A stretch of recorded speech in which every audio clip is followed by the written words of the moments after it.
الحمد لله رب العالمين والصلاة والسلام على سيد المرسلين وعلى آله اصحابه اجمعین اما بعد۔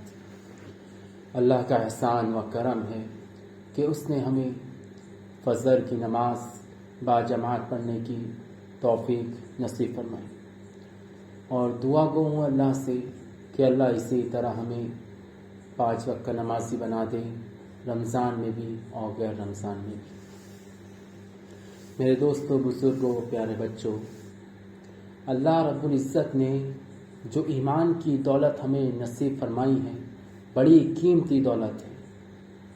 ہمیں اس کی قدر نہیں، کیونکہ ہمیں ہمارے باپ دادا آبا و اجداد سے مل کے آئی۔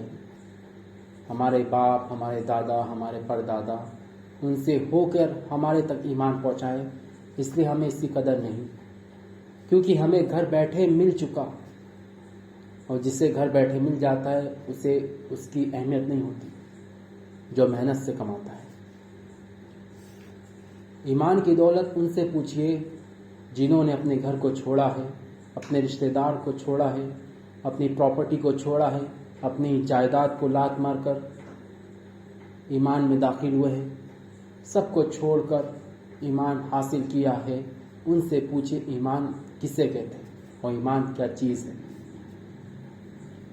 ہمیں اس لیے قدر نہیں کیونکہ ہمیں فری میں مل گیا ہے۔ آپ نے سلمان فارسی رضی اللہ عنہ کا واقعہ سنا ہوگا، ان کا نام بھی سنا ہوگا۔ سلمان فارسی رضی اللہ عنہ کے جو والد تھے وہ آگ کی پوجا کیا کرتے تھے، آگ کے سامنے کھڑے ہوتے، اس کو سجدہ کرتے، اس کے سامنے ہاتھ جوڑتے، اس سے دعا کرتے، اسی کو پکارتے۔ جب سلمان فارسی رضی اللہ عنہ نے جب دیکھا تو ان کو گوارا نہیں ہوا۔ جو آگ ہمیں جلا بھی دیتی ہے، ہم اس کو جلاتے ہیں، ہم اس کو بجھاتے ہیں، ہم اس کو دیکھتے ہیں، ہم اس کی حفاظت کرتے ہیں، یہ کیسے ہمارا مالک ہو سکتا ہے؟ ان کے دل میں، ان کے دماغ میں کوشچن آیا، سوال آیا کہ مجھے اپنا جو مالک ہے اس کی تلاش میں نکلنا چاہیے۔ سلمان فارسی رضی اللہ عنہ کی ملاقات ایک پادری سے ہوتی ہے۔ اس ٹائم عیسائی حق پہ تھا، جیسے آج مسلمان حق پہ، اسلام حق پہ، اس ٹائم عیسائی حق پہ تھا۔ جب اس پادری سے ملے تو پادری کی صحبت میں رہے، اس کی خدمت میں کرے۔ کیوں؟ کیونکہ حق کی تلاش میں کہ صحیح راستے میں چل پڑوں۔ تو وہ پادری کا وقت آ گیا، آخری وقت آ گیا، تو سلمان فارسی کہنے لگے کہ میں اب کس کے پاس جاؤں؟ تو وہ کہتا ہے پادری تم فلاں پادری کے پاس چلے جاؤ، وہ حق پہ ہے، وہ صحیح راستے پہ ہے، اس کے پاس چلے جاؤ۔ سلمان فارسی پھر سفر کرتے ہیں، اس کے پاس جاتے ہیں تو اس کی خدمت کرتے ہیں، اس کے لوٹے اٹھاتے ہیں، اس کے حکم کو مانتے ہیں، اس سے علم حاصل کرتے ہیں، اس کی صحبت میں رہتے ہیں۔ تو اس کا بھی وقت آخری آ جاتا ہے۔ پھر سلمان فارسی پھر پوچھتے ہیں کہ اب میں کس کے پاس جاؤں؟ وہ کہتا ہے فلاں پادری کے پاس چلے جاؤ، وہ حق پہ ہے، وہ صحیح راستے پہ ہے۔ سلمان فارسی پھر ان کے پاس جاتے ہیں، پھر ان کی خدمت کرتے ہیں۔ اللہ کا کرنا ایسا ہوتا ہے کہ اس کا بھی وقت آ جاتا ہے، وہ پادری کا۔ تو پادری کا وقت آ جاتا ہے، سلمان فارسی پھر پوچھتے ہیں اب میں کہاں جاؤں؟ وہ پادری کہتا ہے میں نے تورات میں پڑھا ہے کہ تم شام کی طرف چلے جاؤ، اور یہ وقت آ گیا ہے اس نبی کا جو آخری پیغمبر ہے، اس کا ظہور کا وقت آ چکا ہے۔ تم وہاں جاؤ جہاں کھجور کے پیڑ زیادہ ہیں، اس ایریے میں جاؤ، اس جگہ میں جاؤ۔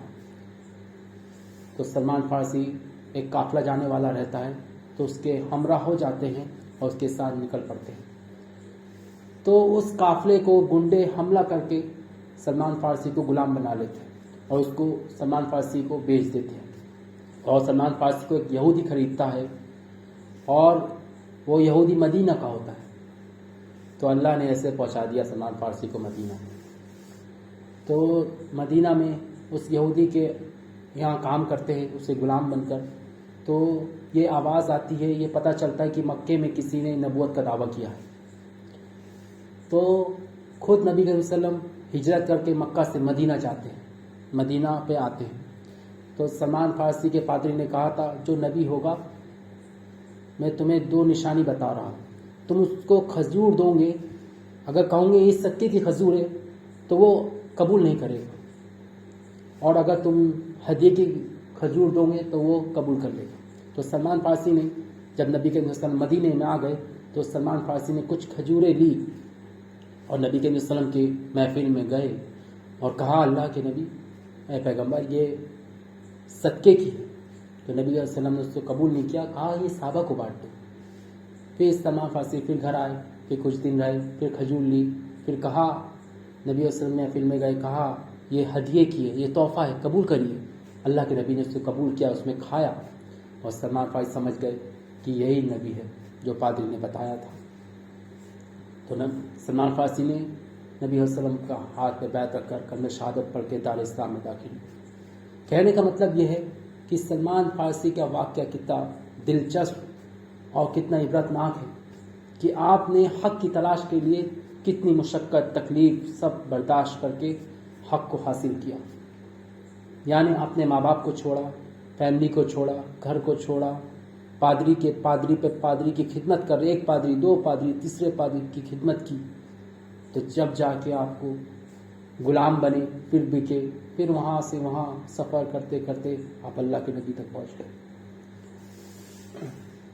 یہ وہ لوگ تھے جن کو ایمان بڑی مشکل سے ملا۔